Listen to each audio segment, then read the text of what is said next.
এবং এই সেম স্বভাব বানু ইসরাইলের মধ্যে ছিল। বানু ইসরাইলেরা নবীর সন্তান, ইসহাক, ইব্রাহিম, ইয়াকুবের সন্তান। ইউসুফের ভাই 11 ভাই এবং ইউসুফ আলাইহিস সালাতু ওয়াস সালাম তাদের সন্তান, বেনিয়ামিনের সন্তান। কিন্তু নবীদের সন্তান হওয়ার পরেও তারা ধোঁকা, মিথ্যা, দুর্নীতিতে পারদর্শী ছিল এবং এটি তাদের রক্ত মাংসের সাথে মিশে গেছিল। আল্লাহ বললেন, দাউদের তেলাওয়াত শুনে মাছ শনিবারের দিন দাউদের জাবুরের তেলাওয়াত শুনে নদীর ধারে চলে আসে। তোমরা শনিবারের দিনে মাছগুলোকে ধরিও না। এই সমস্ত ধোঁকাবাজ, দুর্নীতিগ্রস্ত, মিথ্যুক মুনাফিকরা কি করলো? শনিবারের দিনে এই মাছগুলোকে বেড়া দিয়ে, বানা দিয়ে ঘিরে রাখলো, ধরলো না। শনিবার পার হওয়ার পর রবিবারের দিন ওই মাছগুলোকে ধরলো। কি পরিমাণ চালাকি, কি পরিমাণ 2 নাম্বারি, কি পরিমাণ ধূর্তামি! তাদের এই চালাকি, দুর্নীতি, ধূর্তামি, মিথ্যা দিয়ে পবিত্র কোরআন আল্লাহ সুবহানাহু ওয়া তাআলা বানু ইসরাইলের এই ঘটনাগুলো দিয়ে পরিপূর্ণ করে রেখেছে। এই সেম সিচুয়েশন, সেম অবস্থা আজকের মুসলমানদের। আজকের মুসলমানদের এই হৃদয় বিদারক করুণ দৃশ্য আরো বাস্তব হয়ে ফুটে ওঠে যদি আপনি ফিলিস্তিনের মুসলমানদের অবস্থা দেখেন। ফিলিস্তিনে যারা ত্রাণের কাজ করতে গেছে তারা এই বিষয়ে খুব সম্যক অবগত যে মিশরে 1 কেজি আটার দাম কত, মিশরে 1 কেজি চিনির দাম কত, মিশরে একটা ছাগলের দাম কত, 1 কেজি দুম্বার গোস্তের দাম কত। ওই সেম জিনিসটা যখন মিশর থেকে গাজায় ঢুকতেছে তখন গাজায় সেটির দাম হয়ে যাচ্ছে 10 গুণ, 15 গুণ, 20 গুণ, 50 গুণ পর্যন্ত। এই যে দাম বাড়ানোর যে সিন্ডিকেট, এই সিন্ডিকেটের সাথে পৃথিবীর কোনো ইহুদি জড়িত নাই, এই সিন্ডিকেটের সাথে ইসরায়েল জড়িত নাই। মুসলমানদের পাঠানো ত্রাণের টাকার উপর যে সিন্ডিকেট গড়ে উঠেছে, এই সিন্ডিকেট মুসলমানেরাই তৈরি করেছে। এটা সত্য। তারা নিজের ভাইয়ের রক্তের উপর বিজনেস করতেছে। সম্মানিত উপস্থিতি, এই অবস্থা সারা বিশ্বের মুসলমানদের, যে মুসলমানদের মধ্যে নেতৃত্বের প্রকৃত গুণটা নাই। আর এই নেতৃত্বের প্রকৃত গুণ যেন তৈরি না হয়, এই জন্য 2টা কালচার মুসলমানদের মধ্যে কন্টিনিউ রাখা আছে, যাতে মুসলমানেরা প্রকৃত নেতা হিসেবে কোনোদিন তাদের জন্ম না হতে পারে। প্রকৃত নেতা, নামকাস্তে নেতা বলিনি। প্রকৃত নেতার জন্মগত গুণ, সে বলবে সত্য, করবে ন্যায়। যেই সত্যবাদী, ন্যায়পরায়ণ, সেই নেতা। পৃথিবীতে যেখানে যেখানে যে অবস্থায় আছে, সে বাই ডিফল্ট জন্মগত আল্লাহর বাছাইকৃত নেতা। সত্যবাদী এবং ন্যায়পরায়ণ যদি হয়, আমানতদার যদি হয়।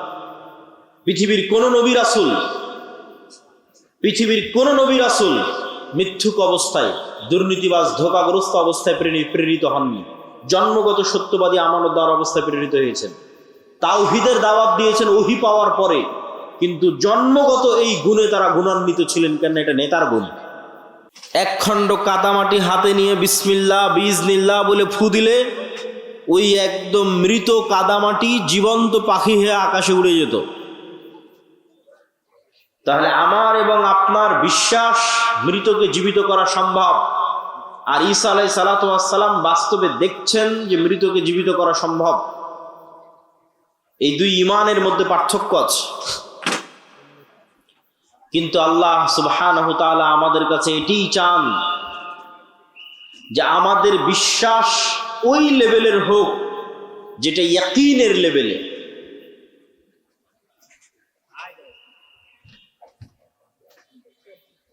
যেমন আল্লাহ সুবহানাহু ওয়া তাআলা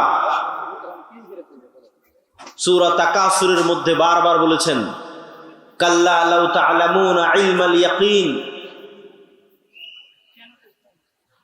যে অবশ্যই তোমাদের ইয়াকিন অর্জিত হবে। লাতারাউন্নাল জাহিম, অবশ্যই তোমরা নিজ চোখে জাহান্নাম দেখবে। আজ শুধু তোমাদের বিশ্বাস আছে, আর একদিন নিজে চোখে সচক্ষে দেখবে। আমরা বিশ্বাস করি মানুষ মারা যাবে, যেদিন নিজেই মারা যাবেন সেদিন ইয়াকিন অর্জিত হবে। হাক্কাল ইয়াকিন, ইলমাল ইয়াকিন, যে মৃত্যু সত্য, কবর সত্য, পরকাল সত্য, জান্নাত সত্য, জাহান্নাম সত্য, ফেরেশতা সত্য। এই অদৃশ্যের বিষয়ের উপর যত সর্বোচ্চ লেভেলের ঈমান অর্জিত হবে, যত সর্বোচ্চ লেভেলের ইয়াকিন অর্জিত হবে, আপনার আমলে, আখলাকে, চিন্তায়, চেতনায় তত পরিবর্তন সাধিত হবে। এটাই ইসলামের ভিত্তি। এই ঈমান বিল গায়বে ইয়াকিন না থাকার কারণেই আজকে মুসলমানরা ইসলামের বাহ্যিক বিষয়গুলোর উপর তো ঠিকই আমল করছে, কিন্তু হৃদয়ে ঈমান প্রবেশ না করার কারণে তারা মুনাফিক অবস্থায় জীবন যাপন করছে। লাম্মা ইয়াদখুলুল ঈমানু ফি কুলুবিহিম, মুখে বলেছে আশহাদু আল্লা ইলাহা ইল্লাল্লাহ ওয়া আশহাদু আন্না মুহাম্মাদার রাসূলুল্লাহ, বাহ্যিকভাবে সালাত আদায় করেছে, বাহ্যিকভাবে সিয়াম পালন করেছে, বাহ্যিকভাবে হজ এবং উমরা পালন করেছে, কিন্তু লাম্মা ইয়াদখুলুল ঈমানু ফি কুলুবিহিম, কিন্তু এই যে ঈমান বিল গায়ব এখনো তাদের অন্তরে পরিপূর্ণরূপে প্রবেশ করেনি। পরিপূর্ণরূপে প্রবেশ না করার কারণে কত এসিল্যান্ড, ওসি, ডিসি, এসপি, মন্ত্রী, মিনিস্টার বেহিসাব যারা 5 ওয়াক্ত সালাত আদায় করে, শত শতবার উমরা আদায় করে, এরকম বিভিন্ন ইসলামী সম্মেলনের প্রধান অতিথি, বিশেষ অতিথি, মসজিদ মাদ্রাসার কমিটির মেম্বার, এমন কোনো দিনই কাজ নাই যে দিনই কাজের সাথে সে জড়িত নয়। কিন্তু যখন ওই সাব রেজিস্ট্রার তার অফিসে গিয়ে বসে, ওই ওমরাকারী সাব রেজিস্ট্রার, নামাজি সাব রেজিস্ট্রার যখন অফিসে বসে, তখন সে ঘুষ নেয় এবং সেই ঘুষের টাকা দিয়ে সে উমরা করে। এটাই হচ্ছে লাম্মা ইয়াদখুলুল ঈমানু ফি কুলুবিহিম, এটা হচ্ছে মুনাফিক। বাহ্যিকভাবে ইসলাম পালন করছে কিন্তু হৃদয়ে ঈমান ঢোকেনি।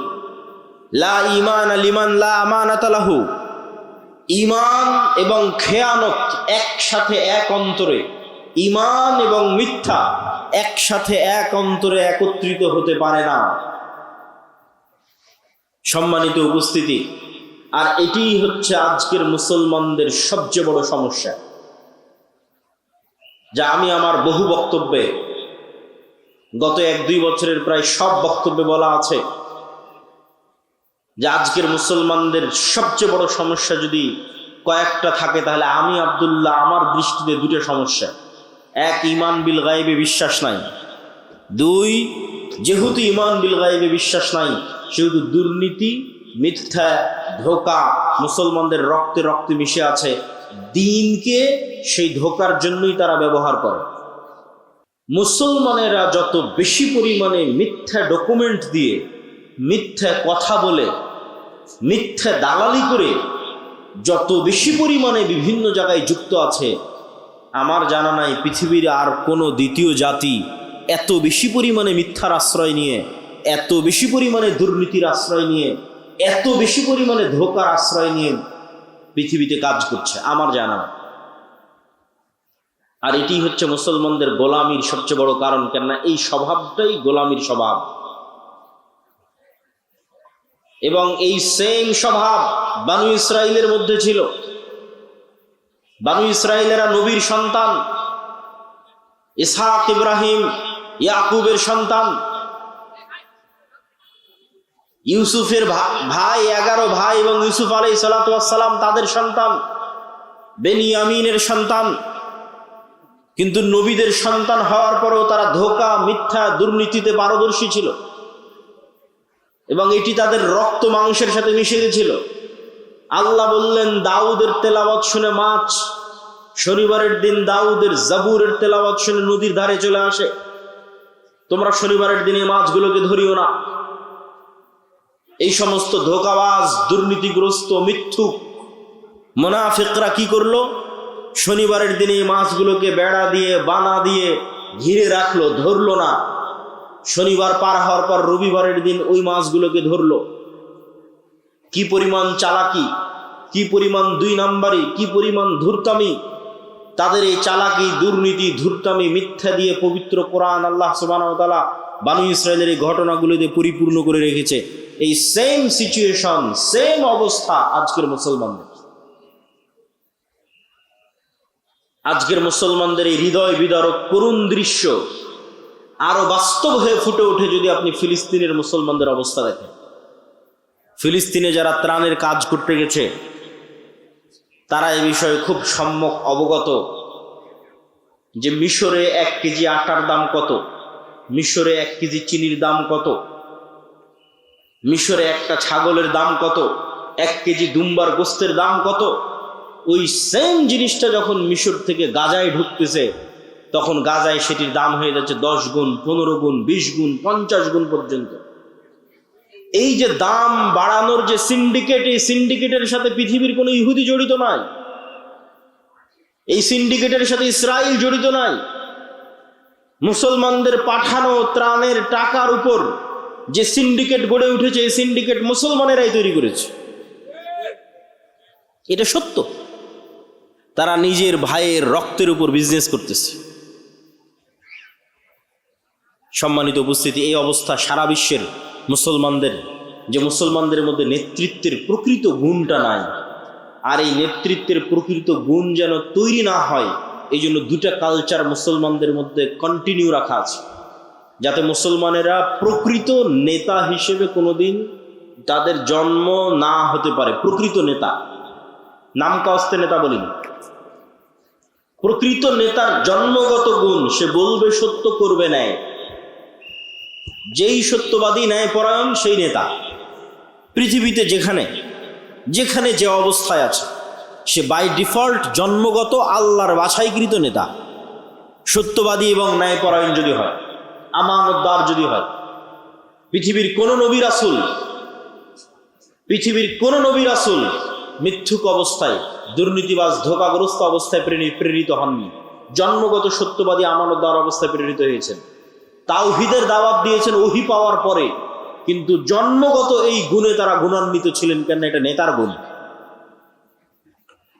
তো মুসলমানদের মধ্যে যেন এই নেতৃত্বের গুণ তৈরি না হতে পারে, এই জন্য ডেমোক্রেটিক কালচার, গণতন্ত্রের কালচার মুসলমানদের মধ্যে দেওয়া আছে। কেন? গণতন্ত্র এমন এক কালচার যে এখানে এক দলের নেতা আর এক দলের নেতার বিরুদ্ধে মিথ্যে তো বলবেই।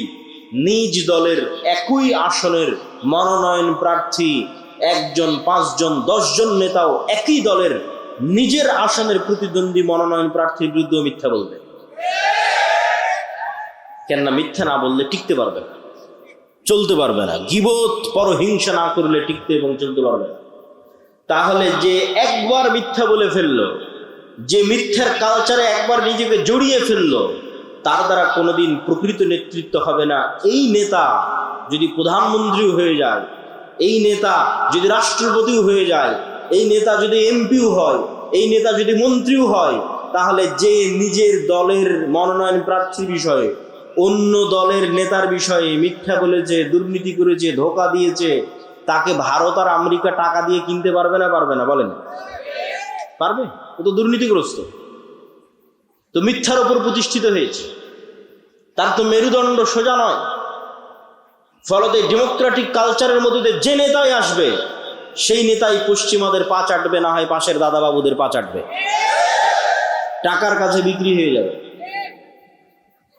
আর একটা কালচার মুসলমানদের মধ্যে রাখা আছে, সেটা হচ্ছে সুদের কালচার। এই সুদের কালচার মিথ্যা তৈরি করে। রাসূলুল্লাহ সাল্লাল্লাহু আলাইহি ওয়াসাল্লাম বলছেন, আল্লাহুম্মা ইন্নী আউযু বিকা মিনাল মা'সামি ওয়াল মাগরাম। আল্লাহ পাপ থেকে বাঁচতে চাই, গুনাহ থেকে বাঁচতে চাই এবং ঋণ থেকে বাঁচতে চাই। আল্লাহর নবীকে সাহাবীরা জিজ্ঞেস করছেন, আল্লাহর নবী, আপনি কেন এত ঋণ থেকে বাঁচতে চান? আল্লাহুম্মা ইন্নী আউযু বিকা মিনাল হাম্মি ওয়াল হুজনি।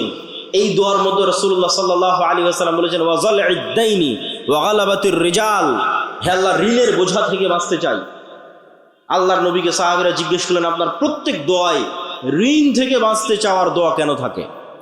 রাসূলুল্লাহ সাল্লাল্লাহু আলাইহি ওয়াসাল্লাম উত্তরে বললেন, মানুষ যখন লোন নেওয়া শুরু করে তখন সে মিথ্যা বলাও শুরু করে। আজকে উপস্থিত অসংখ্য মা বোন আছে, যে সমস্ত মা বোন কিস্তির সাথে জড়িত আছে তারা হলফ করে বলেন, বুকে হাত দিয়ে বলেন, কতজন শতভাগ সত্যবাদী?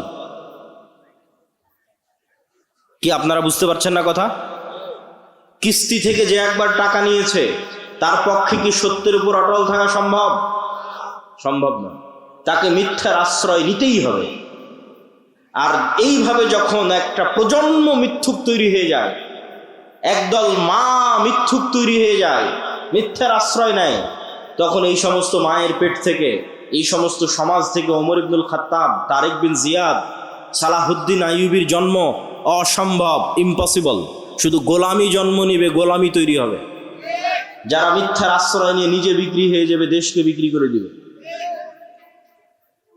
সম্মানিত উপস্থিতি, মুসলমানদের মধ্যে দুইটা কালচার টিকিয়ে রাখা আছে, একটা ডেমোক্রেটিক কালচার, গণতন্ত্রের কালচার, আর একটা সুদের কালচার। সব মুসলমানকে যদি সুদের সাথে জড়িয়ে ফেলা যায়, তাহলে সব মুসলমানকে মিথ্যুক বানানো যাবে। এমনিতেই 190 বছর ব্রিটিশদের গোলামি করার কারণে এমনিতেই মুসলমানেরা দুর্নীতিগ্রস্ত। এমনিতেই ইউরোপীয় উপনিবেশ যেখানে যেখানে প্রতিষ্ঠিত হয়েছে, সেখানে সেখানে মুসলমানদের মিথ্যা, দুর্নীতি, ধোঁকার কালচার বৃদ্ধি পেয়েছে। যেখানে আমাদের শাসন যত মজবুত, যত নিকৃষ্ট, যত জঘন্য ছিল, ওখানে মিথ্যা ধোঁকার কালচার তত বেশি। এই জন্য ভারত, পাকিস্তান, বাংলাদেশের মুসলমানেরা যত মিথ্যা বলে, তার চেয়ে তুলনামূলক রোহিঙ্গা মুসলমানেরা, তার চেয়ে তুলনামূলক আফ্রিকার মুসলমানেরা বেশি মিথ্যা বলবে, বেশি দুর্নীতি করবে, বেশি ধোঁকা দিবে। কেননা তাদের গোলামি আরো শক্ত, আরো মজবুত, আরো কঠিন। ফলত গোলাম অবস্থায় জীবনযাপন করতে করতে মিথ্যা বলা শিখতে হয়েছে। একটা টাকার জন্য, একটা রুটির জন্য দুর্নীতি করা শিখতে হয়েছে। সেই কালচার, সেই স্বভাব রক্ত থেকে যায়নি। ফলত নেতার জন্ম হওয়া সম্ভব নয়, নেতৃত্বের জন্ম হওয়া সম্ভব নয়, জাতির মুক্তি সম্ভব নয়। জাতির মুক্তি তখনই সম্ভব যখন প্রকৃত নেতার জন্ম নিবে, যেই নেতার মেরুদণ্ড হবে সোজা। আর তখনই মেরুদণ্ড সোজা হবে যখন জীবনে কোনোদিন মিথ্যায়, অন্যায় এবং দুর্নীতির আশ্রয় নেয়নি। তখন ওর হৃদয়ে প্রকৃত ঈমান ঢুকেছে। এই নাম কস্তে ঈমান নয়, লোক দেখানো সালাত নয়, লোক দেখানো উমরা নয়, লোক দেখানো মুখের দাড়ি নয়। প্রকৃত ঈমানের ভিত্তি হচ্ছে যখন সে সত্যবাদী, আল্লাহর সাথে সত্যবাদী, জনগণের সাথে সত্যবাদী, আল্লাহর সাথে ন্যায়পরায়ণ, জনগণের সাথে ন্যায়পরায়ণ, আল্লাহর সাথে আমানতদার, জনগণের সাথে আমানতদার। সম্মানিত উপস্থিতি, আমাদের আজকের বক্তব্যের বিষয় ঈমান বিল গায়েব। কেন আজকের মুসলমানেরা, আজকের গাজার মুসলমানেরা ইসরায়েলের তুলনায় যত দুর্বল,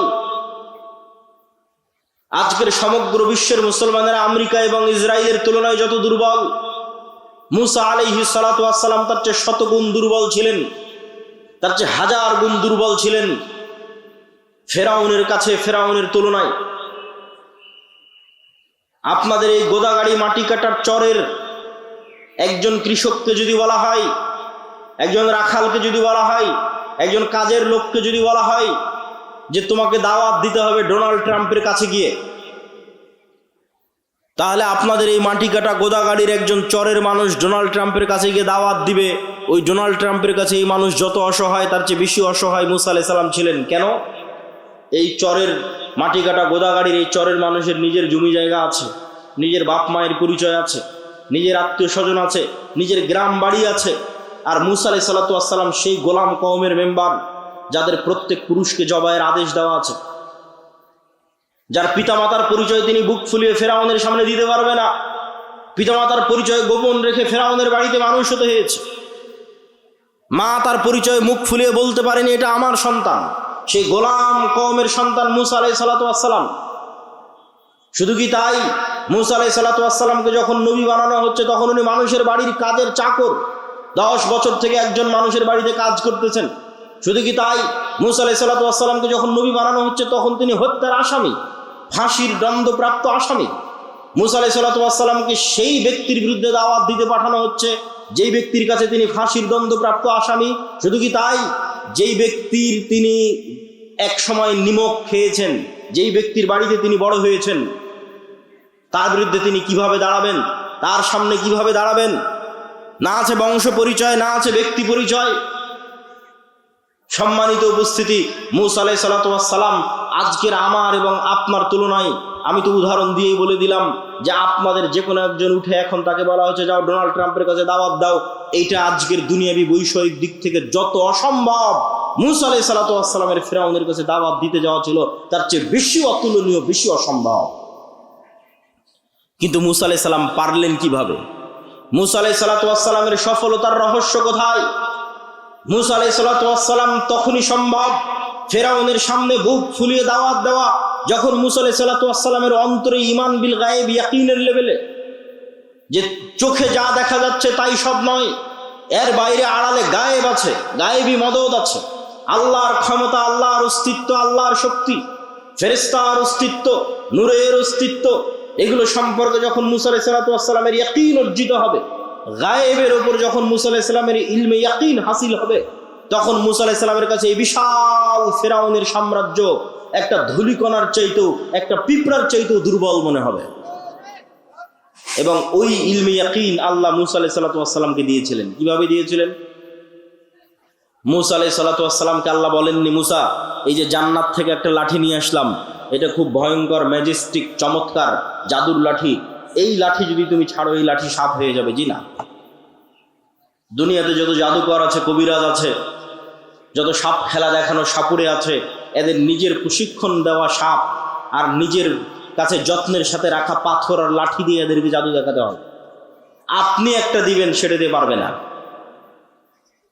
তো মূসা আলাইহিস সালাতু ওয়াস সালামকে আল্লাহ সুবহানাহু ওয়া তাআলা এটা বলেননি এই যে জান্নাত থেকে লাঠি নিয়ে এসে দিলাম এটা এখন সাপ হবে, আসমান থেকে এক বিশাল স্বর্ণের লাঠি নিয়ে এসে দিলাম এটা সাপ হবে। জি না, মূসা তুমি যেই লাঠি নিজে ব্যবহার করছো, সাধারণ একটা গাছের 10 বছর 15 বছর 20 বছর আগে যেই লাঠি কেটে তুমি কাড়াল বানিয়েছো, রাস্তা অতিক্রম করো, গর্ত অতিক্রম করো, আউড় এবং ধান শুকাও, সেই লাঠি, যে লাঠি তুমি ব্যবহার করছো, আমি যদি 5-10 বছর থেকে এই ফোন ব্যবহার করি, 15 বছর থেকে এই বই ব্যবহার করি, আমার হাতে থাকে, তাহলে এই বই, আমার হাতে থাকা বই আজকে নতুন করে এসে কেউ দিচ্ছে না, এই নাও জান্নাত থেকে একটা বই দিলাম, এই বই এখন সাপ হয়ে যাবে। জি না, তুমি যেটা ব্যবহার করতেছো র্যান্ডমলি যেই লাঠি, সেই লাঠি আমি তোমার চোখের সামনে সাপ বানিয়ে দেবো। বলেন আল্লাহু আকবার।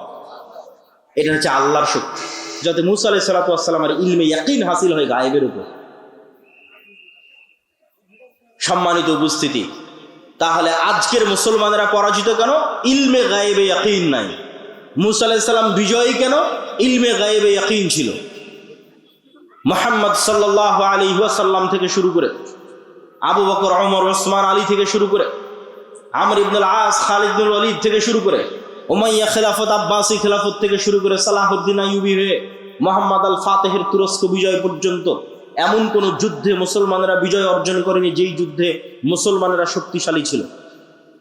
এমন একটা যুদ্ধ ইতিহাসের পাতা থেকে দেখানো যাবে না যেই যুদ্ধে মুসলমানেরা শক্তিশালী অবস্থায় বিজয়ী হয়েছে।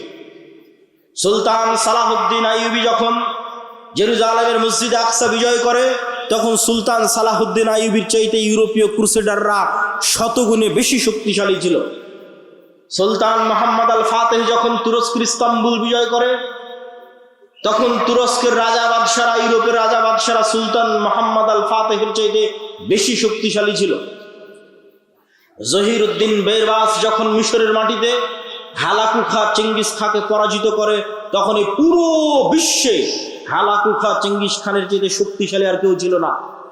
আব্বাসীয় খেলাফতের রাজধানী বাগদাদকে মাটির নিচে পিষে দিয়ে হালাকু খা চেঙ্গিস খা মিশর দখল করতে গেছে।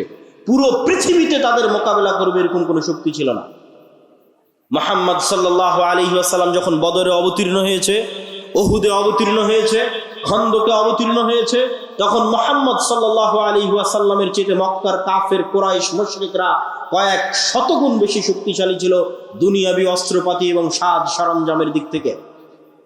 দাউদ আলাইহিস সালাতু ওয়াস সালামকে যেই দিন আল্লাহ জেরুজালেম বিজয়ের তৌফিক দিয়েছেন, সেই দিন দাউদ আলাইহিস সালাতু ওয়াস সালামের সাথে মাত্র 313 জন ছিল। সম্মানিত উপস্থিতি, তাহলে বিজয় শক্তি দিয়ে নয়, বিজয় ক্ষমতা দিয়ে নয়, বিজয় অর্জিত হয় গায়েবী মদদে। ওই গায়েবের উপরই যদি বিশ্বাস না থাকে, তাহলে আপনাকে মন্দির পাহারা দিয়ে ক্ষমতা দখল করতে হবে। আর যদি গায়েবের উপর বিশ্বাস থাকে, তাহলে শুধু বাংলাদেশের ক্ষমতা নয়, পুরো পৃথিবীর ক্ষমতা অর্জন করা যাবে। কেননা কোরআনে পুরো পৃথিবীর ক্ষমতা অর্জনের রাস্তা বলে দেওয়া আছে। কিন্তু ওই মানের ঈমানওয়ালা একটা প্রজন্ম তৈরি হচ্ছে না, ওই মানের সততা ন্যায়পরায়ণতার গুণে গুণান্বিত হবে এরকম একটা প্রজন্ম তৈরি হচ্ছে না, যে প্রজন্মের জন্য এই বিজয় অপেক্ষা করছে। সেই প্রজন্ম তো আসতে হবে যাদেরকে আল্লাহ সুবহানাহু ওয়া তাআলা বিজয়ের জন্য মনোনীত করেছে। সেই প্রজন্ম তো তৈরি হতে হবে যাদের হাতে আল্লাহ সুবহানাহু ওয়া তাআলা বিজয় লিখে রেখেছে। সম্মানিত উপস্থিতি, আজকে আমরা ঈমান বিল গায়বের একটা অংশের উপর আলোচনা করব, আল ঈমান বিল মালাইকা, ফেরেশতাদের উপর ঈমান।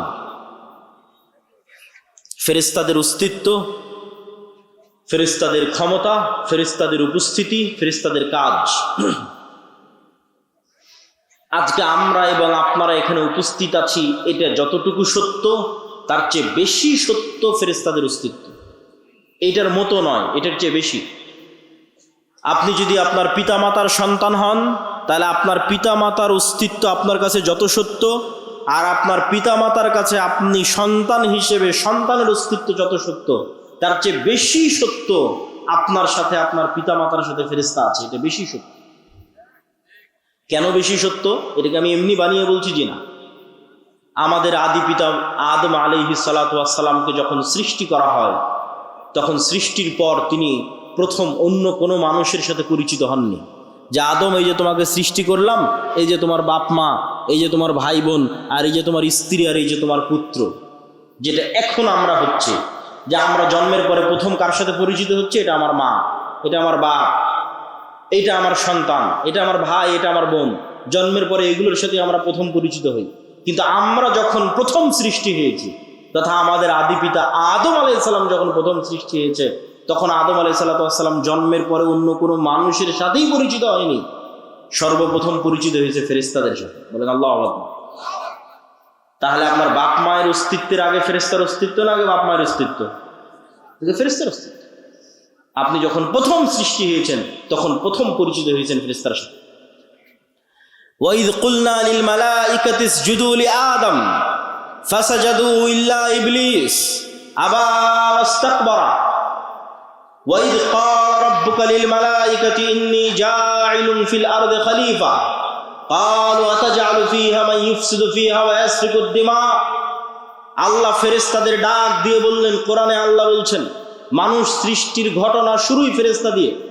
আল্লাহ ফেরেশতাদের ডাক দিয়ে বললেন, ইন্নী জাইলুন ফিল আরদি খলিফা, আমি পৃথিবীতে মানুষ সৃষ্টি করতে চাই। ফেরেশতারা উত্তরে বলল, আতাজআলু ফীহা মান ইফসিদু ফীহা ওয়া ইয়াসফিকুদ দিমা, আপনি কি পৃথিবীতে এমন জাতি তৈরি করবেন যারা ফিতনা তৈরি করবে, রক্ত প্রবাহিত করবে, ফাসাদ তৈরি করবে? আমরা তো আপনার তাসবিহ তাহলিল করার জন্য আছি। আল্লাহ বললেন, আমি যা জানি তোমরা তা জানো না। তারপরে যখন আদম সৃষ্টি করা হয়ে গেল, আল্লাহ সুবহানাহু ওয়া তাআলা আদমকে যখন সকল জ্ঞান দিয়ে দিলেন, তারপরে ফেরেশতাদের সামনে যখন প্রমাণ করে দিলেন আদম জ্ঞানে শ্রেষ্ঠ তোমাদের চাইতে, তখন এবার আল্লাহ ফেরেশতাদের বলছেন যে, ফেরেশতারা তোমরা সবাই আদমকে সিজদা করো। সম্মানিত উপস্থিতি, তাহলে এই যে আদম আলাইহিস সালাতু ওয়াস সালাম সৃষ্টি হওয়ার পর প্রথম ভিন্ন জগতের দুইটা প্রাণীর সাথে পরিচিত হয়েছে। এই ভিন্ন জগতের দুই প্রাণী সম্পর্কে জানাই এই পৃথিবীর গেম এবং খেলা জানার আসল রিয়ালিটি। এই দুই ভিন্ন জগতের প্রাণীর, একটা শয়তান, একটা ফেরেশতা। আপনাকে আল্লাহ সুবহানাহু ওয়া তাআলা যেই খেলা খেলতে পাঠিয়েছে, ওই খেলার যদি নিয়ম কানুন না জানেন, তাহলে খেলে লাভ নাই, খেলতে পারবেন না। যখন ক্রিকেটের মাঠে খেলতে যাবেন, তখন কিভাবে বল করলে ওয়াইড হয়, নো হয়, ছক্কা হয়, ফোর হয়, আর ফুটবল খেলতে গেলে ফাউল হয়, প্লান্টিক হয়, আউট হয়। এই যদি নিয়ম না জানা থাকে, তো প্লেয়ার খেলতে পারবে না।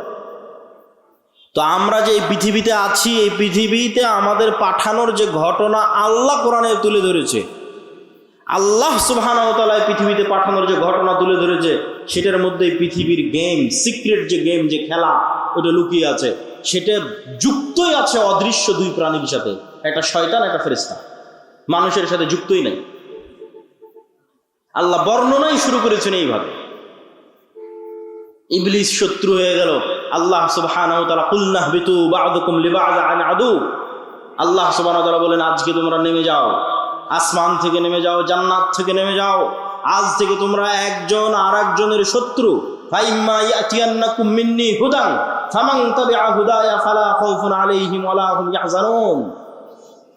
তোমরা একজন আরেকজনের শত্রু, তবে আমার পক্ষ থেকে হেদায়েত আসবে, হেদায়েতের নূর আসবে।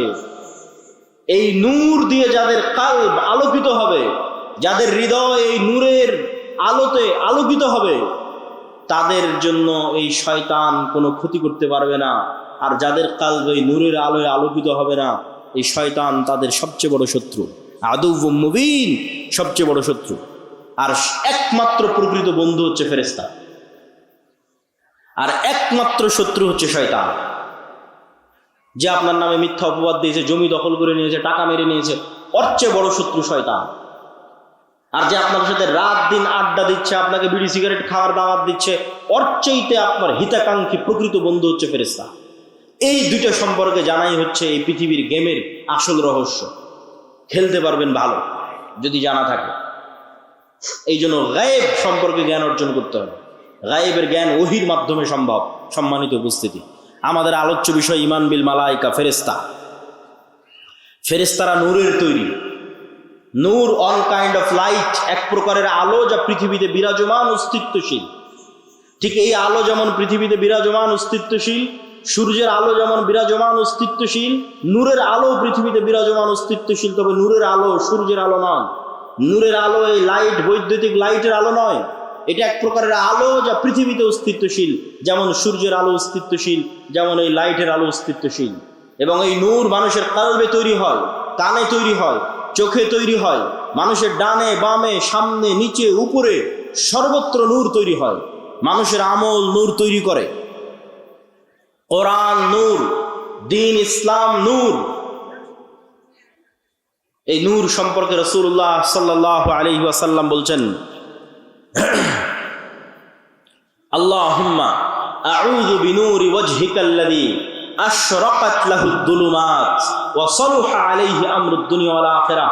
হে আল্লাহ, আপনার চেহারা যেই নূর দিয়ে ঢাকা আছে, সেই নূরের দোহাই দিয়ে আপনার কাছে পরিত্রাণ চাচ্ছি, যেই নূরের উপর আসমান এবং জমিনের সকল কাজ একটা আর একটার সাথে কানেক্টেড, যেই নূরের মাধ্যমে।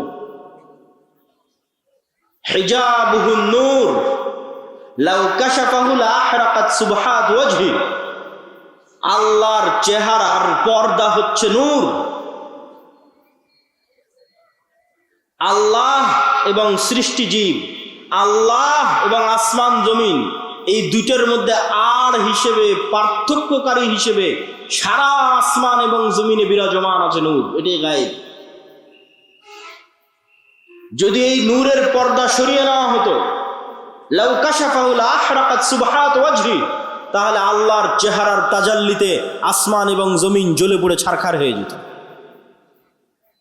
এই নূর সম্পর্কে রাসূলুল্লাহ সাল্লাল্লাহু আলাইহি ওয়াসাল্লাম বলেন, আল্লাহুম্মা জাআল ফি কলবি নূরা। হে আল্লাহ, আমার হৃদয়ে নূর তৈরি করে দেন। ওয়া ফি সামঈ নূরা, আমার কানে নূর তৈরি করে দেন। ওয়া ফি বাসরি নূরা, আমার চোখে নূর তৈরি করে দেন। আমার সামনে পিছনে ডানে বামে সর্বত্র নূর তৈরি করে দেন। তাহলে নূর এমন একটা অস্তিত্বশীল বিষয় যা তৈরি হতে পারে। আপনার চোখের পাওয়ার যেমন ধরা পড়ে, বাস্তবে তো ধরা পড়ে না। বাস্তবে তো দেখলে চোখ ঠিকই আছে, কিন্তু মেশিনে দেওয়ার পর যখন ধরা পড়ে যে চোখের পাওয়ার কমে গেছে, কাজের বাস্তবায়নে যখন অনুভূতি দেখেন যে না, আমি কম দেখতে পাচ্ছি, তো আপনার চোখের পাওয়ারের কম বেশি যেমন সত্য, আপনার চোখে নূর আছে অথবা না, এটা তার চেয়ে বেশি সত্য। আপনার হার্টবিট যেমন কাঁপতেছে, রক্ত যেমন প্রবাহিত হচ্ছে, এই রক্তের প্রেসার চোখে দেখা যায় না, কিন্তু যখন ঠিকই যন্ত্র ধরা হচ্ছে তখন রক্তের প্রেসার উঠে আসতেছে। শরীরের তাপমাত্রা চোখে দেখা যায় না, কিন্তু যখন ঠিকই থার্মোমিটার ধরা হচ্ছে তখন উঠে আসতেছে। এই থার্মোমিটারে শরীরের তাপমাত্রা যত সত্য, এই রক্তের প্রেসার যত সত্য, এই হার্টবিট যত সত্য, এই হার্টের মধ্যে নূর তৈরি হয় তার চেয়ে বেশি সত্য। সম্মানিত উপস্থিতি, আমি বলিনি, রাসূলুল্লাহ সাল্লাল্লাহু আলাইহি ওয়াসাল্লামের হাদিসের অনুবাদ করছি। এটাই গায়েব। এই গায়েব সম্পর্কে যত জ্ঞান অর্জন করবেন তত আপনার জন্য পৃথিবীতে চলা সহজ হয়ে যাবে। আজকে এখানে আব্দুর রাজ্জাক বিন ইউসুফ, আব্দুল্লাহ বিন আব্দুর রাজ্জাক আসবে, এটা শোনার পর যারা এখানে উপস্থিত হয়েছেন তাদের অন্তরে বিন্দু মাত্র হলেও নূর আছে, এই জন্য এখানে উপস্থিত হতে পেরেছে।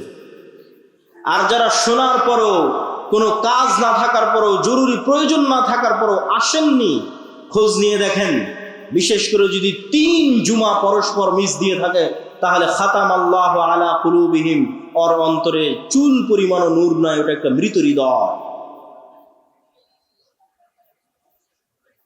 এইভাবে আমাদের হৃদয়ে, আমাদের চোখে, আমাদের কানে, ডানে বামে নূর আছে, নূর তৈরি হয়। আল্লাহ সুবহানাহু ওয়া তাআলা কোরআনকে নূর বলছেন।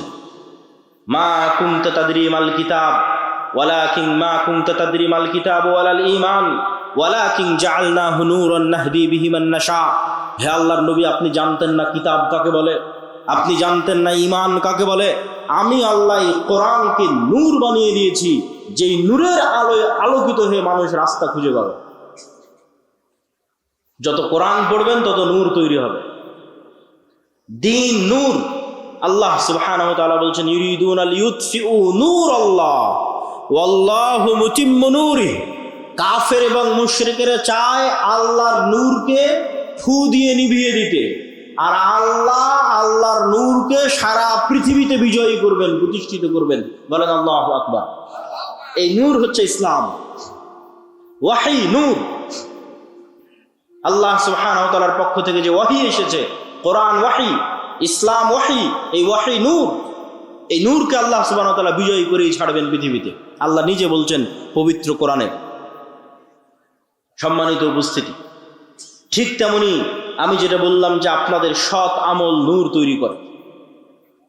ঠিক যেমন আপনারা মোবাইলের ব্যাটারিতে চার্জ দিয়ে সারাদিন ব্যবহার করলেন, সারা রাত চার্জ দিলেন, সারাদিন ব্যবহার করলেন, ঠিক এই দুনিয়াতে আমলের মাধ্যমে আমরা নূর রিসিভ করি, নূর জমা করি, নূর তৈরি করি। আর এই গায়েবের পর্দা উন্মোচন হওয়া মাত্র, তথা মৃত্যু এসে যাওয়া মাত্র, মৃত্যু আসা আর গায়েবের পর্দা উন্মোচিত হওয়া শেষ। তথা মৃত্যু আসার পর থেকে আপনি গায়েবের জগতে চলে গেছেন, যেটা এতদিন বিশ্বাস করতেন সেই জগতে চলে গেছেন। ওই জগতে যাওয়ার পর থেকেই এই দুনিয়াতে করা আমলের প্রভাব দেখতে পাবেন। আপনার আমলের নূর আপনার অন্ধকার কবরকে আলোকিত করবে, আপনার আমলের নূর কিয়ামতের অন্ধকারকে আলোকিত করবে, আপনার আমলের নূর আপনাকে পুলসিরাত অতিক্রম করতে সহযোগিতা করবে। আল্লাহ সুবহানাহু ওয়া তাআলা কোরআন মাজিদে বলছেন, ওয়াল্লাযীনা আমানু মাআহু নূরুহুম ইয়াসআ বাইনা আইদিহিম ওয়া বিআইমানিহিম। যারা ঈমান আনয়ন করেছে তাদের নূর কিয়ামতের মাঠে তাদের ডানে বামে বিচ্ছুরিত হবে। ইয়াওমা তারাল মুমিনিনা ওয়াল মুমিনাত নূরুহুম ইয়াসআ নূরুহুম বাইনা আইদিহিম ওয়া বিআইমানিহিম। মুমিন এবং মুমিনারা কিয়ামতের মাঠে দেখতে পাবে তাদের আমলের নূর তাদের ডানে এবং বামে বিচ্ছুরিত হচ্ছে। আজকে যখন আপনি ওযু করছেন তখন আপনি নূর তৈরি করছেন। এই নূর আজ দেখা যাচ্ছে না, যদিও বাস্তবে অস্তিত্বশীল আছে, কিন্তু গায়েব দেখা যাচ্ছে না, নূরই গায়েব। কিন্তু যখন কিয়ামতের মাঠে যাবেন তখন এই ওযুর অঙ্গ প্রত্যঙ্গগুলো নূরের আলোয় আলোকিত থাকবে। বলেন আল্লাহু আকবার। আপনারা উপস্থিত হয়েছেন আমি বিশ্বাস করছি, কিন্তু আজকে এখানে যে আমাদের সাথে ফেরেশতারাও উপস্থিত আছে, এইটা বিশ্বাস করাই হচ্ছে ঈমান বিল গায়েব। যে এখানে আজকে শুধু মানুষ বসে নাই, আজকে এখানে শুধু আব্দুল্লাহ বিন আব্দুর রাজ্জাক উপস্থিত হয়নি, এখানে আল্লাহ সুবহানাহু ওয়া তাআলার হাজারো লাখো বেহিসাব ফেরেশতাও উপস্থিত হয়েছে। এই যে অদেখা, না দেখা, অদৃশ্য বিষয়ের প্রতি বিশ্বাসের নামই হচ্ছে ঈমান বিল গায়ব।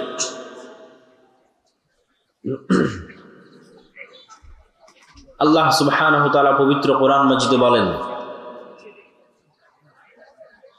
যালিকাল কিতাবু লা রাইবা ফীহি হুদাল লিল মুত্তাকিন আল্লাযীনা ইউমিনুনা বিল গায়ব। এই কিতাব মুত্তাকিদের জন্য হেদায়েত স্বরূপ। মুত্তাকি কারা? যারা অদৃশ্যে ঈমান রাখে।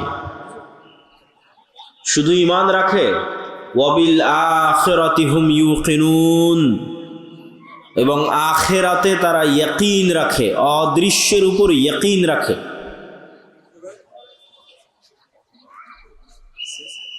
আপনি জানেন যে আগুন পুড়িয়ে দেয়, কিন্তু আপনি যখন নিজেই আগুনে জ্বলে যাবেন, যেমন মাইলস্টোনের বিমান দুর্ঘটনায় আগুনে জ্বলে গেল, তো যারা আগুনে জ্বলে গেছে আমার ইয়াকিন হাসিল হয়েছে, আগুন যে জ্বালিয়ে দেয় এই মর্মে তার ইয়াকিন অর্জিত হয়েছে।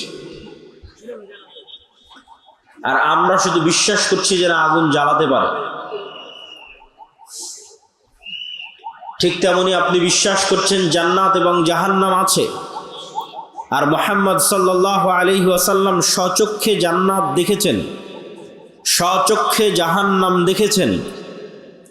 আপনি আমি বিশ্বাস করছি কবরের আযাব হয়, মুহাম্মদ সাল্লাল্লাহু আলাইহি ওয়াসাল্লাম স্বচক্ষে কবরের আযাব দেখেছেন। তাহলে তার বিশ্বাসের মাত্রা আর আমার আপনার বিশ্বাসের মাত্রা এক হবে না। আমরা বিশ্বাস করি আল্লাহ মৃতকে পুনরায় জীবিত করতে পারে, আর ঈসা আলাইহিস সালাতু ওয়াস সালাম নিজেই মৃতকে জীবিত করতেন। এটাই ছিল আল্লাহর পক্ষ থেকে দেওয়া তার মুজিজা। এক খণ্ড কাদামাটি হাতে নিয়ে বিসমিল্লাহ বিইজনিল্লাহ বলে ফু দিলে ওই একদম মৃত কাদামাটি জীবন্ত পাখি হয়ে আকাশে উড়ে যেত। তাহলে আমার এবং আপনার বিশ্বাস মৃতকে জীবিত করা সম্ভব, আর ঈসা আলাইহিস সালাতু ওয়াস সালাম বাস্তবে দেখছেন যে মৃতকে জীবিত করা সম্ভব। এই দুই ঈমানের মধ্যে পার্থক্য আছে। কিন্তু আল্লাহ সুবহানাহু ওয়া তাআলা আমাদের কাছে এটাই চান যে আমাদের বিশ্বাস ওই লেভেলের হোক যেটা ইয়াকিনের লেভেলে।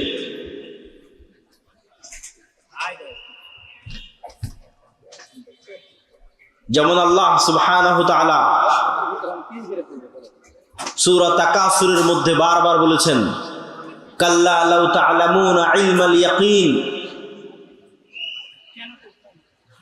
যে অবশ্যই তোমাদের ইয়াকিন অর্জিত হবে। লাতারাউন্নাল জাহিম, অবশ্যই তোমরা নিজ চোখে জাহান্নাম দেখবে। আজ শুধু তোমাদের বিশ্বাস আছে, আর একদিন নিজে চোখে স্বচক্ষে দেখবে। আমরা বিশ্বাস করি মানুষ মারা যাবে, যেদিন নিজেই মারা যাবেন সেদিন ইয়াকিন অর্জিত হবে। হাক্কাল ইয়াকিন, ইলমাল ইয়াকিন, যে মৃত্যু সত্য, কবর সত্য, পরকাল সত্য, জান্নাত সত্য, জাহান্নাম সত্য, ফেরেশতা সত্য। এই অদৃশ্যের বিষয়ের উপর যত সর্বোচ্চ লেভেলের ঈমান অর্জিত হবে, যত সর্বোচ্চ লেভেলের ইয়াকিন অর্জিত হবে, আপনার আমলে, আখলাকে, চিন্তায়, চেতনায় তত পরিবর্তন সাধিত হবে। এটাই ইসলামের ভিত্তি। এই ঈমান বিল গায়বে ইয়াকিন না থাকার কারণেই আজকে মুসলমানরা ইসলামের বাহ্যিক বিষয়গুলোর উপর তো ঠিকই আমল করছে, কিন্তু হৃদয়ে ঈমান প্রবেশ না করার কারণে তারা মুনাফিক অবস্থায় জীবন যাপন করছে।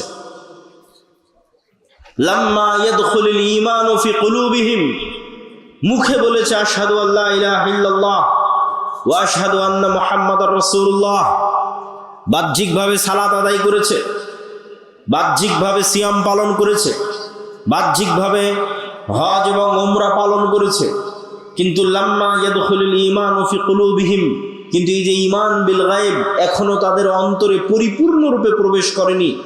পরিপূর্ণরূপে প্রবেশ না করার কারণে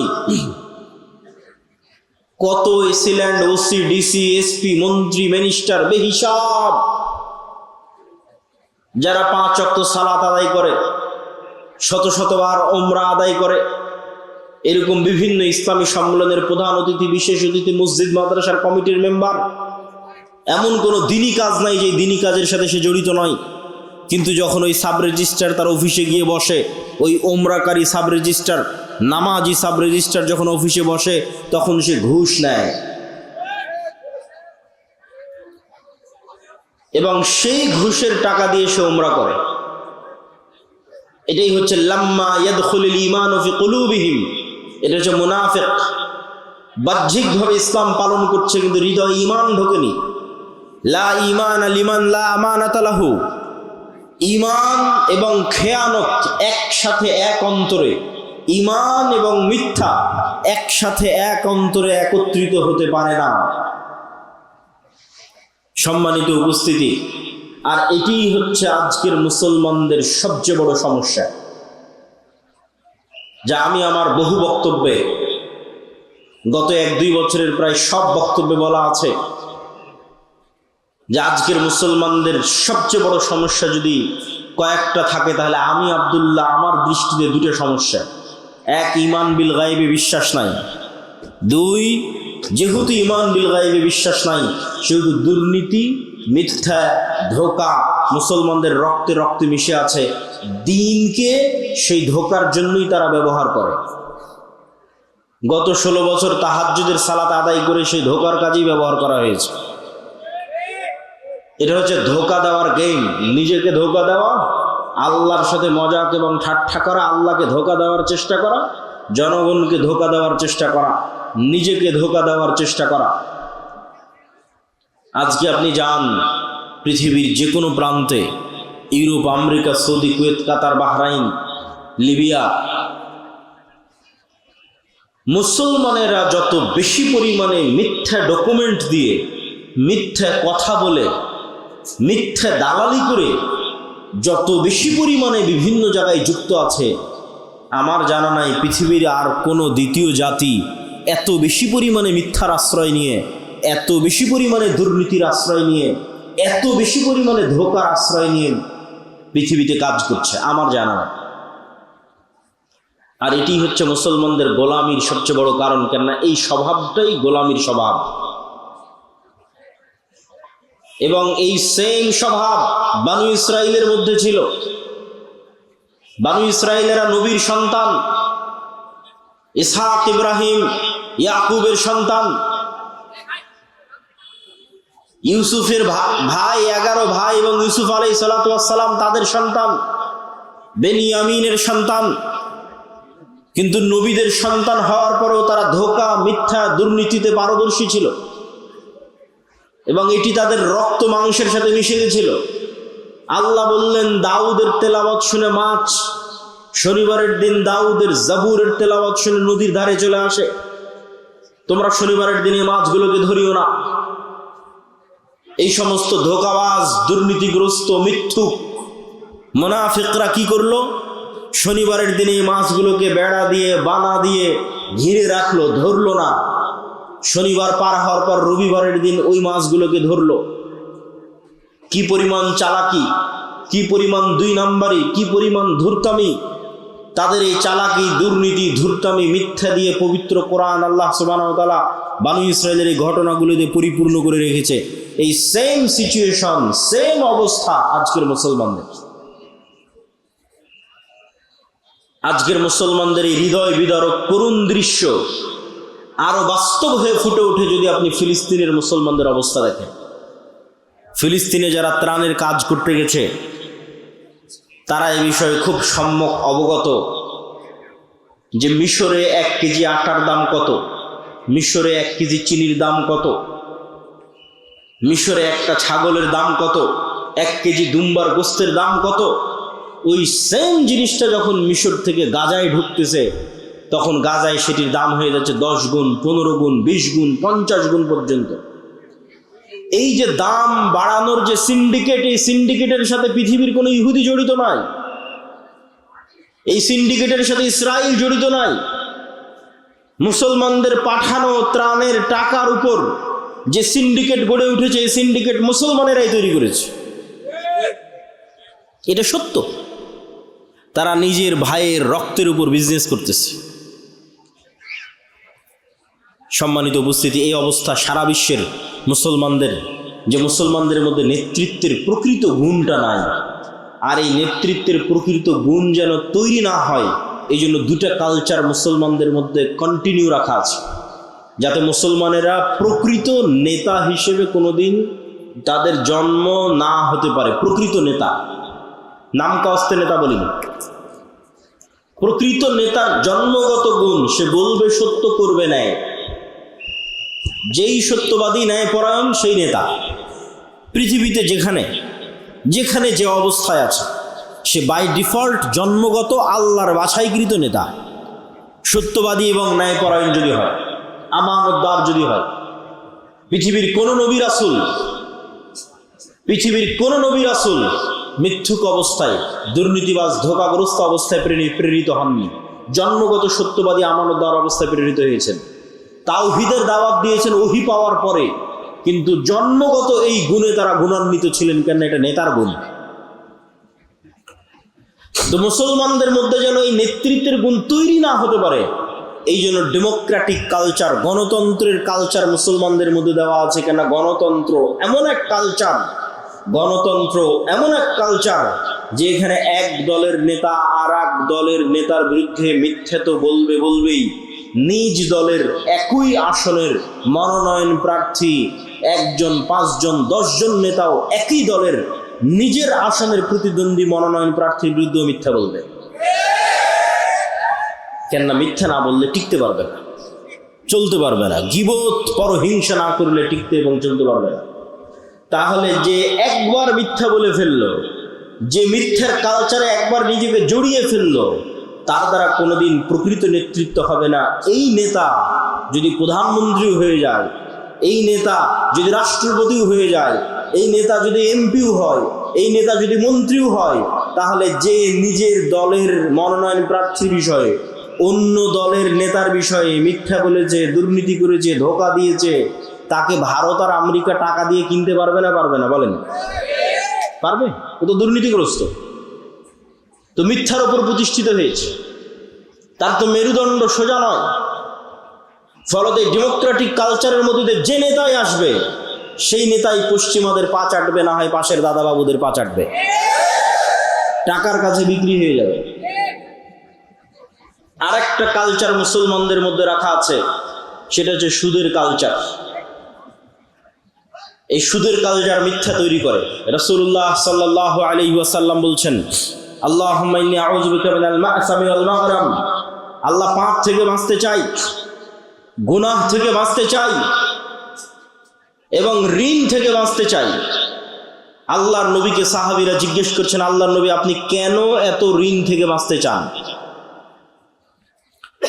আল্লাহুম্মা ইন্নী আউযু বিকা মিনাল হাম্মি ওয়াল হুজনি। এই দোয়ার মধ্যে রাসূলুল্লাহ সাল্লাল্লাহু আলাইহি ওয়াসাল্লাম বলেছেন, ওয়া যাল'ইদ দাইনি ওয়া গালাবাতির রিজাল। হে আল্লাহ, ঋণের বোঝা থেকে বাঁচতে চাই। আল্লাহর নবীকে সাহাবীরা জিজ্ঞেস করলেন, আপনার প্রত্যেক দোয়ায় ঋণ থেকে বাঁচতে চাওয়ার দোয়া কেন থাকে? রাসূলুল্লাহ সাল্লাল্লাহু আলাইহি ওয়াসাল্লাম উত্তরে বললেন, মানুষ যখন লোন নেওয়া শুরু করে তখন সে মিথ্যা বলাও শুরু করে। আজকে উপস্থিত অসংখ্য মা বোন আছে, যে সমস্ত মা বোন কিস্তির সাথে জড়িত আছে, তারা হলফ করে বলেন, বুকে হাত দিয়ে বলেন, কতজন শতভাগ সত্যবাদী। কি আপনারা বুঝতে পারছেন না কথা? কিস্তি থেকে যে একবার টাকা নিয়েছে, তার পক্ষে কি সত্যের উপর অটল থাকা সম্ভব না। তাকে মিথ্যার আশ্রয় নিতেই হবে। আর এইভাবে যখন একটা প্রজন্ম মিথ্যুক তৈরি হয়ে যায়, একদল মা মিথ্যুক তৈরি হয়ে যায়, মিথ্যার আশ্রয় নেয়, তখন এই সমস্ত মায়ের পেট থেকে, এই সমস্ত সমাজ থেকে ওমর ইবনুল খাত্তাব, তারেক বিন জিয়াদ, সালাহুদ্দিন আইয়ুবীর জন্ম অসম্ভব, ইম্পসিবল। শুধু গোলামি জন্ম নিবে, গোলামি তৈরি হবে। যারা মিথ্যার আশ্রয় নিয়ে নিজে বিক্রি হয়ে যাবে, দেশকে বিক্রি করে দিবে। সম্মানিত উপস্থিতি, মুসলমানদের মধ্যে দুইটা কালচার টিকিয়ে রাখা আছে, একটা ডেমোক্রেটিক কালচার, গণতন্ত্রের কালচার, আর একটা সুদের কালচার। সব মুসলমানকে যদি সুদের সাথে জড়িয়ে ফেলা যায়, তাহলে সব মুসলমানকে মিথ্যুক বানানো যাবে। এমনিতেই 190 বছর ব্রিটিশদের গোলামি করার কারণে এমনিতেই মুসলমানেরা দুর্নীতিগ্রস্ত। এমনিতেই ইউরোপীয় উপনিবেশ যেখানে যেখানে প্রতিষ্ঠিত হয়েছে, সেখানে সেখানে মুসলমানদের মিথ্যা, দুর্নীতি, ধোঁকার কালচার বৃদ্ধি পেয়েছে। যেখানে আমাদের শাসন যত মজবুত, যত নিকৃষ্ট, যত জঘন্য ছিল, ওখানে মিথ্যা ধোঁকার কালচার তত বেশি। এই জন্য ভারত, পাকিস্তান, বাংলাদেশের মুসলমানেরা যত মিথ্যা বলে, তার চেয়ে তুলনামূলক রোহিঙ্গা মুসলমানেরা, তার চেয়ে তুলনামূলক আফ্রিকার মুসলমানেরা বেশি মিথ্যা বলবে, বেশি দুর্নীতি করবে, বেশি ধোঁকা দিবে। কেননা তাদের গোলামি আরো শক্ত, আরো মজবুত, আরো কঠিন। ফলত গোলাম অবস্থায় জীবনযাপন করতে করতে মিথ্যা বলা শিখতে হয়েছে। একটা টাকার জন্য, একটা রুটির জন্য দুর্নীতি করা শিখতে হয়েছে। সেই কালচার, সেই স্বভাব রক্ত থেকে যায়নি। ফলত নেতার জন্ম হওয়া সম্ভব নয়, নেতৃত্বের জন্ম হওয়া সম্ভব নয়। জাতির মুক্তি সম্ভব নয়। জাতির মুক্তি তখনই সম্ভব যখন প্রকৃত নেতার জন্ম নিবে, যেই নেতার মেরুদণ্ড হবে সোজা। আর তখনই মেরুদণ্ড সোজা হবে যখন জীবনে কোনোদিন মিথ্যায়, অন্যায় এবং দুর্নীতির আশ্রয় নেয়নি, তখন ওর হৃদয়ে প্রকৃত ঈমান ঢুকেছে। এই নাম কস্তে ঈমান নয়, লোক দেখানো সালাত নয়, লোক দেখানো উমরা নয়, লোক দেখানো মুখের দাড়ি নয়। প্রকৃত ঈমানের ভিত্তি হচ্ছে যখন সে সত্যবাদী, আল্লাহর সাথে সত্যবাদী, জনগণের সাথে সত্যবাদী, আল্লাহর সাথে ন্যায়পরায়ণ, জনগণের সাথে ন্যায়পরায়ণ, আল্লাহর সাথে আমানতদার, জনগণের সাথে আমানতদার। সম্মানিত উপস্থিতি, আমাদের আজকের বক্তব্যের বিষয় ঈমান বিল গায়েব। কেন আজকের মুসলমানেরা, আজকের গাজার মুসলমানেরা ইসরায়েলের তুলনায় যত দুর্বল, আজকের সমগ্র বিশ্বের মুসলমানেরা আমেরিকা এবং ইসরায়েলের তুলনায় যত দুর্বল, মুসা আলাইহিস সালাতু ওয়াস সালাম তার চেয়ে শতগুণ দুর্বল ছিলেন, তার চেয়ে হাজার গুণ দুর্বল ছিলেন ফেরাউনের কাছে, ফেরাউনের তুলনায়। আপনাদের এই গোদাগাড়ি মাটি কাটার চরের একজন কৃষককে যদি বলা হয়, একজন রাখালকে যদি বলা হয়, একজন কাজের লোককে যদি বলা হয় যে তোমাকে দাওয়াত দিতে হবে ডোনাল্ড ট্রাম্পের কাছে গিয়ে, তাহলে আপনাদের এই মাটি কাটা গোদাগাড়ির একজন চরের মানুষ ডোনাল্ড ট্রাম্পের কাছে গিয়ে দাওয়াত দিবে। ওই ডোনাল্ড ট্রাম্পের কাছে এই মানুষ যত অসহায়, তার চেয়ে বেশি অসহায় মুসা আলাইহিস সালাম ছিলেন। কেন? এই চরের মাটি কাটা গোদাগাড়ির এই চরের মানুষের নিজের জমি জায়গা আছে, নিজের বাপ মায়ের পরিচয় আছে, নিজের আত্মীয় স্বজন আছে, নিজের গ্রাম বাড়ি আছে। আর মুসা আলাইহিস সালাতু ওয়াস সালাম সেই গোলাম কওমের মেম্বার, যাদের প্রত্যেক পুরুষকে জবাইয়ের আদেশ দেওয়া আছে, যার পিতামাতার পরিচয় তিনি বুক ফুলিয়ে ফেরাউনের সামনে দিতে পারবে না, পিতামাতার পরিচয় গোপন রেখে ফেরাউনের বাড়িতে মানুষ হতে হয়েছে। মা তার পরিচয় মুখ ফুলিয়ে বলতে পারেনি এটা আমার সন্তান। সেই গোলাম কওমের সন্তান মুসা আলাইহিস সালাতু ওয়াস সালাম। শুধু কি তাই, মুসা আলাইহিস সালাতু ওয়াস সালামকে যখন নবী বানানো হচ্ছে তখন উনি মানুষের বাড়ির কাজের চাকর, 10 বছর থেকে একজন মানুষের বাড়িতে কাজ করতেছেন। শুধু কি তাই, মুসা আলাইহিস সালাতু ওয়াস সালামকে যখন নবী বানানো হচ্ছে তখন তিনি হত্যার আসামি, ফাঁসির দণ্ডপ্রাপ্ত আসামি। মুসা আলাইহিস সালাতু ওয়াস সালামকে সেই ব্যক্তির বিরুদ্ধে দাওয়াত দিতে পাঠানো হচ্ছে যেই ব্যক্তির কাছে তিনি ফাঁসির দণ্ডপ্রাপ্ত আসামি। শুধু কি তাই, যেই ব্যক্তির তিনি এক সময় নিমক খেয়েছেন, যেই ব্যক্তির বাড়িতে তিনি বড় হয়েছেন, তার বিরুদ্ধে তিনি কিভাবে দাঁড়াবেন, তার সামনে কিভাবে দাঁড়াবেন? না আছে বংশ পরিচয়, না আছে ব্যক্তি পরিচয়। সম্মানিত উপস্থিতি, মুসা আলাইহিস সালাতু ওয়াস সালাম আজকের আমার এবং আপনার তুলনায়, আমি তো উদাহরণ দিয়েই বলে দিলাম যে আপনাদের যে কোনো একজন উঠে এখন তাকে বলা হচ্ছে যাও ডোনাল্ড ট্রাম্পের কাছে দাওয়াত দাও, এইটা আজকের দুনিয়াবি বৈষয়িক দিক থেকে যত অসম্ভব, মুসা আলাইহিস সালাতু ওয়াস সালামের ফেরাউনের কাছে দাওয়াত দিতে যাওয়া ছিল তার চেয়ে বেশি অতুলনীয়, বেশি অসম্ভব। কিন্তু মুসা আলাইহিস সালাম পারলেন কিভাবে? মুসা আলাইহিস সালাতু ওয়াস সালামের সফলতার রহস্য কোথায়? মুসা আলাইহিস সালাতু ওয়াস সালাম তখনই সম্ভব ফেরাউনের সামনে বুক ফুলিয়ে দাওয়াত দেওয়া যখন মুসা আলাইহিস সালাতু ওয়াস সালামের অন্তরে ঈমান বিল গায়েব, ইয়াকিনের লেভেলে, যে চোখে যা দেখা যাচ্ছে তাই সব নয়, এর বাইরে আড়ালে গায়েব আছে, গায়েবী মদদ আছে, আল্লাহর ক্ষমতা, আল্লাহর অস্তিত্ব, আল্লাহর শক্তি, ফেরেশতার অস্তিত্ব, নূরের অস্তিত্ব, এগুলো সম্পর্কে যখন মুসা আলাইহিস সালাতু ওয়াস সালামের ইয়াকিন অর্জিত হবে, গায়েবের উপর যখন মুসা আলাইহিস সালামের ইলমে ইয়াকিন হাসিল হবে, তখন মুসা আলাইহিস সালামের কাছে এই বিশাল ফেরাউনের সাম্রাজ্য একটা ধূলিকণার চাইতেও, একটা পিঁপড়ার চাইতেও দুর্বল মনে হবে। এবং ওই ইলমে ইয়াকিন আল্লাহ মুসা আলাইহিস সালাতু ওয়াস সালামকে দিয়েছিলেন। কিভাবে দিয়েছিলেন? মুসা আলাইহিস সালাতু ওয়াস সালামকে আল্লাহ বলেননি, মুসা এই যে জান্নাত থেকে একটা লাঠি নিয়ে আসলাম, এটা খুব ভয়ঙ্কর, ম্যাজেস্টিক, চমৎকার জাদুর লাঠি, এই লাঠি যদি তুমি ছাড়ো এই লাঠি সাপ হয়ে যাবে। জি না, দুনিয়াতে যত জাদুকর আছে, কবিরাজ আছে, যত সাপ খেলা দেখানো সাপুরে আছে, এদের নিজের প্রশিক্ষণ দেওয়া সাপ আর নিজের কাছে যত্নের সাথে রাখা পাথর আর লাঠি দিয়ে এদেরকে জাদু দেখাতে হয়। আপনি একটা দিবেন, সেটা দিয়ে পারবে না। তো মুসা আলাইহিস সালাতু ওয়াস সালামকে আল্লাহ সুবহানাহু ওয়া তাআলা এটা বলেননি এই যে জান্নাত থেকে লাঠি নিয়ে এসে দিলাম এটা এখন সাপ হবে, আসমান থেকে এক বিশাল স্বর্ণের লাঠি নিয়ে এসে দিলাম এটা সাপ হবে। জি না, মুসা তুমি যেই লাঠি নিজে ব্যবহার করছো, সাধারণ একটা গাছের 10 বছর, 15 বছর, 20 বছর আগে যেই লাঠি কেটে তুমি কাড়াল বানিয়েছো, রাস্তা অতিক্রম করো, গর্ত অতিক্রম করো, আউড় এবং ধান শুকাও, সেই লাঠি, যে লাঠি তুমি ব্যবহার করছো, আমি যদি 5-10 বছর থেকে এই ফোন ব্যবহার করি, 15 বছর থেকে এই বই ব্যবহার করে আমার হাতে থাকে, তাহলে এই বই, আমার হাতে থাকা বই আজকে নতুন করে এসে কেউ দিচ্ছে না, এই নাও জান্নাত থেকে একটা বই দিলাম, এই বই এখন সাপ হয়ে যাবে। জি না, তুমি যেটা ব্যবহার করতেছো র্যান্ডমলি, যেই লাঠি, সেই লাঠি আমি তোমার চোখের সামনে সাপ বানিয়ে দেবো। বলেন আল্লাহু আকবার। এটা হচ্ছে আল্লাহর শক্তি, যাতে মুসা আলাইহিস সালাতু ওয়াস সালামের ইলমে ইয়াকিন হাসিল হয় গায়েবের উপর।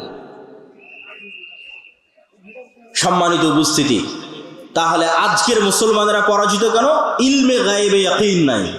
মুসা আলাইহিস সালাম বিজয়ী কেন? ইলমে গায়েবে ইয়াকিন ছিল। মুহাম্মদ সাল্লাল্লাহু আলাইহি ওয়াসাল্লাম থেকে শুরু করে, আবু বকর, ওমর, ওসমান, আলী থেকে শুরু করে, আমর ইবনুল আস, খালিদ বিন ওয়ালিদ থেকে শুরু করে, উমাইয়া খেলাফত, আব্বাসী খেলাফত থেকে শুরু করে, সালাহুদ্দিন আইয়ুবী হয়ে মোহাম্মদ আল ফাতেহের তুরস্ক বিজয় পর্যন্ত এমন কোন যুদ্ধে মুসলমানেরা বিজয় অর্জন করেনি যেই যুদ্ধে মুসলমানেরা শক্তিশালী ছিল। এমন একটা যুদ্ধ ইতিহাসের পাতা থেকে দেখানো যাবে না যেই যুদ্ধে মুসলমানেরা শক্তিশালী অবস্থায় বিজয়ী হয়েছে। সুলতান সালাহুদ্দিন আইয়ুবী যখন জেরুজালেমের মসজিদে আকসা বিজয় করে, তখন সুলতান সালাহুদ্দিন আইয়ুবীর চাইতে ইউরোপীয় ক্রুসেডাররা শতগুণে বেশি শক্তিশালী ছিল। সুলতান মোহাম্মদ আল ফাতেহ যখন তুরস্কের ইস্তাম্বুল বিজয় করে, তখন তুরস্কের রাজা বাদশারা, ইউরোপের রাজা বাদশারা সুলতান মোহাম্মদ আল ফাতেহের চাইতে বেশি শক্তিশালী ছিল। জহিরুদ্দিন বেরবাস যখন মিশরের মাটিতে হালাকু খা চেঙ্গিস খাকে পরাজিত করে, তখন এই পুরো বিশ্বে হালাকু খা চেঙ্গিস খানের চাইতে শক্তিশালী আর কেউ ছিল না। আব্বাসীয় খেলাফতের রাজধানী বাগদাদকে মাটির নিচে পিষে দিয়ে হালাকু খা চেঙ্গিস খা মিশর দখল করতে গেছে। পুরো পৃথিবীতে তাদের মোকাবেলা করবে এরকম কোনো শক্তি ছিল না। মুহাম্মদ সাল্লাল্লাহু আলাইহি ওয়াসাল্লাম যখন বদরে অবতীর্ণ হয়েছে, উহুদে অবতীর্ণ হয়েছে, খন্দকে অবতীর্ণ হয়েছে, তখন মুহাম্মদ সাল্লাল্লাহু আলাইহি ওয়াসাল্লামের চেয়ে মক্কার কাফের, কুরাইশ, মুশরিকরা কয়েক শতগুণ বেশি শক্তিশালী ছিল দুনিয়াবি অস্ত্রপাতি এবং সাজ সরঞ্জামের দিক থেকে। দাউদ আলাইহিস সালাতু ওয়াস সালামকে যেই দিন আল্লাহ জেরুজালেম বিজয়ের তৌফিক দিয়েছেন, সেই দিন দাউদ আলাইহিস সালাতু ওয়াস সালামের সাথে মাত্র 313 জন ছিল। সম্মানিত উপস্থিতি, তাহলে বিজয় শক্তি দিয়ে নয়, বিজয় ক্ষমতা দিয়ে নয়, বিজয় অর্জিত হয় গায়েবী মদদে। ওই গায়েবের উপরই যদি বিশ্বাস না থাকে, তাহলে আপনাকে মন্দির পাহারা দিয়ে ক্ষমতা দখল করতে হবে। আর যদি গায়েবের উপর বিশ্বাস থাকে, তাহলে শুধু বাংলাদেশের ক্ষমতা নয়, পুরো পৃথিবীর ক্ষমতা অর্জন করা যাবে। কেননা কোরআনে পুরো পৃথিবীর ক্ষমতা অর্জনের রাস্তা বলে দেওয়া আছে। কিন্তু ওই মানের ঈমানওয়ালা একটা প্রজন্ম তৈরি হচ্ছে না, ওই মানের সততা, ন্যায়পরায়ণতার গুণে গুণান্বিত হবে এরকম একটা প্রজন্ম তৈরি হচ্ছে না, যে প্রজন্মের জন্য এই বিজয় অপেক্ষা করছে। সেই প্রজন্ম তো আসতে হবে যাদেরকে আল্লাহ সুবহানাহু ওয়া তাআলা বিজয়ের জন্য মনোনীত করেছে। সেই প্রজন্ম তো তৈরি হতে হবে যাদের হাতে আল্লাহ সুবহানাহু ওয়া তাআলা বিজয় লিখে রেখেছে। সম্মানিত উপস্থিতি, আজকে আমরা ঈমান বিল গায়বের একটা অংশের উপর আলোচনা করব। আল ঈমান বিল মালাইকা, ফেরেশতাদের উপর ঈমান। ফেরেশতাদের অস্তিত্ব, ফেরেশতাদের ক্ষমতা, ফেরেশতাদের উপস্থিতি, ফেরেশতাদের কাজ। আজকে আমরা এবং আপনারা এখানে উপস্থিত আছি, এটা যতটুকু সত্য তার চেয়ে বেশি সত্য ফেরেশতাদের অস্তিত্ব। এটার মতো নয়, এটার চেয়ে বেশি। আপনি যদি আপনার পিতামাতার সন্তান হন, তাহলে আপনার পিতামাতার অস্তিত্ব আপনার কাছে যত সত্য, আর আপনার পিতামাতার কাছে আপনি সন্তান হিসেবে সন্তানের অস্তিত্ব যত সত্য, তার চেয়ে বেশি সত্য আপনার সাথে আপনার পিতামাতার সাথে ফেরেশতা আছে। এটা বেশি সত্য। কেন বেশি সত্য? এটাকে আমি এমনি বানিয়ে বলছি যে না, আমাদের আদি পিতা আদম আলাইহিস সালাতু ওয়াস সালামকে যখন সৃষ্টি করা হয়, তখন সৃষ্টির পর তিনি প্রথম অন্য কোনো মানুষের সাথে পরিচিত হননি।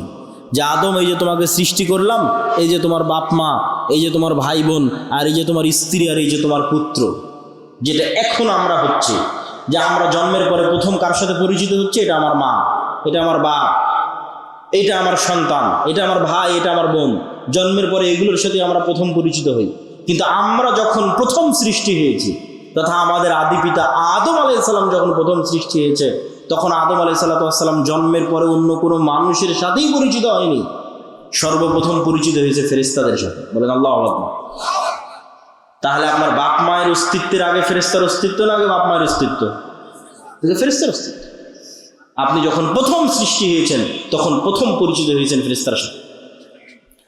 ওয়াইদ কুলনা লিল মালাইকাতি ইসজুদু লিআদম ফাসাজাদু ইল্লা ইবলিস আবা ওয়াস্তাকবারা। ওয়াইদ ক্বালা রাব্বুকা লিল মালাইকাতি ইন্নী জাইলুন ফিল আরদি খলিফা ক্বালু আতাজআলু ফীহা মান ইউফসিদু ফীহা ওয়া ইয়াসফিকুদ দিমা। আল্লাহ ফেরেশতাদের ডাক দিয়ে বললেন, কোরআনে আল্লাহ বলছেন মানুষ সৃষ্টির ঘটনা শুরুই ফেরেশতা দিয়ে। আল্লাহ ফেরেশতাদের ডাক দিয়ে বললেন, ইন্নী জাইলুন ফিল আরদি খলিফা, আমি পৃথিবীতে মানুষ সৃষ্টি করতে চাই। ফেরেশতারা উত্তরে বলল, আতাজআলু ফীহা মান ইউফসিদু ফীহা ওয়া ইয়াসফিকুদ দিমা, আপনি কি পৃথিবীতে এমন জাতি তৈরি করবেন যারা ফিতনা তৈরি করবে, রক্ত প্রবাহিত করবে, ফাসাদ তৈরি করবে? আমরা তো আপনার তাসবিহ তাহলিল করার জন্য আছি। আল্লাহ বললেন, আমি যা জানি তোমরা তা জানো না। তারপরে যখন আদম সৃষ্টি করা হয়ে গেল, আল্লাহ সুবহানাহু ওয়া তাআলা আদমকে যখন সকল জ্ঞান দিয়ে দিলেন, তারপরে ফেরেশতাদের সামনে যখন প্রমাণ করে দিলেন আদম জ্ঞানে শ্রেষ্ঠ তোমাদের চাইতে, তখন এবার আল্লাহ ফেরেশতাদের বলছেন যে ফেরেশতারা তোমরা সবাই আদমকে সিজদা করো। সম্মানিত উপস্থিতি, তাহলে এই যে আদম আলাইহিস সালাতু ওয়াস সালাম সৃষ্টি হওয়ার পর প্রথম ভিন্ন জগতের দুইটা প্রাণীর সাথে পরিচিত হয়েছে। এই ভিন্ন জগতের দুই প্রাণী সম্পর্কে জানাই এই পৃথিবীর গেম এবং খেলা জানার আসল রিয়ালিটি। এই দুই ভিন্ন জগতের প্রাণীর, একটা শয়তান, একটা ফেরেশতা।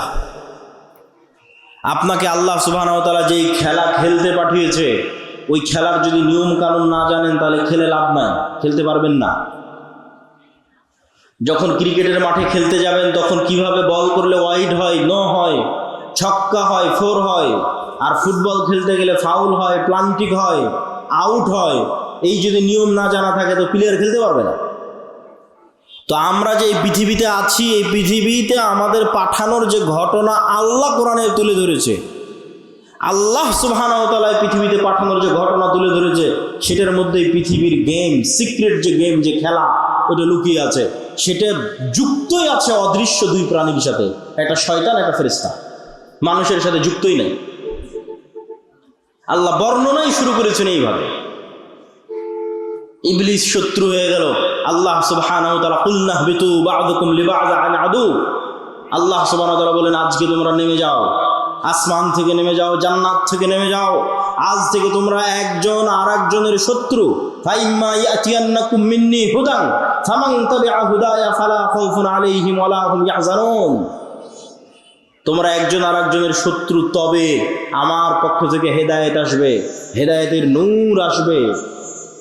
এই নূর দিয়ে যাদের কলব আলোকিত হবে, যাদের হৃদয় এই নূরের আলোতে আলোকিত হবে, তাদের জন্য এই শয়তান কোনো ক্ষতি করতে পারবে না।